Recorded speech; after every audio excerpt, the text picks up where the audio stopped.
गति भूत्वा प्रभुपेष्ट ईश्वरः पुरुषोत्तमः आब्रह्मस्तम्भभृतात् सद्गुरुस्तं नमस्तुते। परम प्रेममय श्री श्री ठाकुर मोर परमाराध्या जगत जननी श्री श्री बड़मा परम पूज्य पा श्री श्री बड़ता परम पूज्य पा श्री श्री दादा परम पूज्य पाद श्री श्री आचार्य एवं शरण रे कोटि कोटि प्रणाम।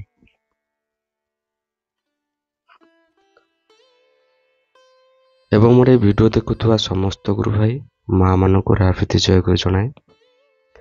आज इष्ट प्रसंग बहुत बड़ भाइटाल प्रसंगटी जहाँकि समस्त मन रे यही प्रश्नटी उंकी मारी थाए, मारिबा भी स्वाभाविक।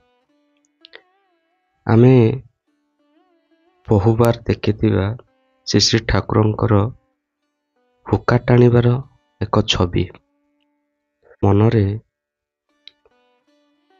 या ही प्रश्न उठुथिबो, श्री श्री ठाकुर किपरि हुक्का नहीं पारुथिले, काहेकि से हुक्का नौथिले। किंतु आमे जानिबा दरकार आमे जो प्रकार हुक्का आजिका समय व्यवहार करा जाउछि सेही प्रकार हुक्का श्री श्री ठाकुर टाणु नथिले। ताहले केउं प्रकार हुक्का टाणुथिले ताहा जे आमे जानिबा।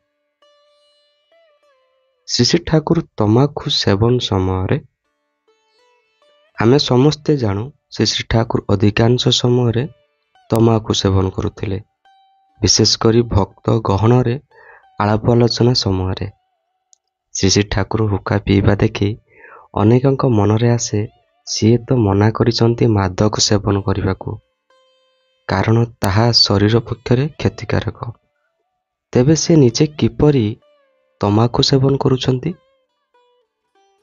वास्तव रे श्री श्री ठाकुर मादक हिसाब रे तमाखु सेवन करुनथिले। मादकर कौनसी प्रभाव तांको ऊपर नथिला। श्री ठाकुर सेवन करुवा तमाखुरे मिसुथिला कस्तूरी, कपूर, चंदन आदि सुगंध द्रव्य, जार सुगंधरे एवं हुकार घुड़ुघुड़ु शब्दरे परिवेश अत्यंत मनमुग्धकर हो उठुला। आध्यात्मिक वातावरण रे दिव्य पुलक सृष्टि होउथला समस्तंकर मन मध्यरे। श्री श्री ठाकुर तांकर दुई उठरे हुक्का नळीर मुह को चापी धरी धुआं को टाणी पाटी भीतर को नेउथिले, पुणी अल्प समय मध्यरे बाहर को छाड़ी देउथिले। गला देई ताहा शरीर भीतर को जाउ नथिला। पुणी एई जेउ धुआं आसुथिला ता हुक्का पात्र रे थिबा पानी देई छाणी होई विश्वधनु होई आसुथिला। तेणु किछि भी क्षतिकारक जिनिस पाटी भीतर को जाउ नथिला।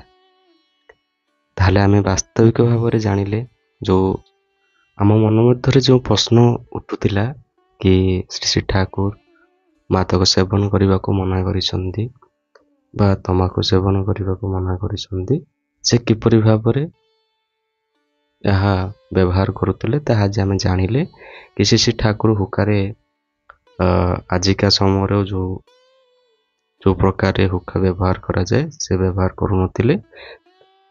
तांकर हुक्कारे थिला कस्तूरी, कपूर, चंदन आदि सुगंध द्रव्य।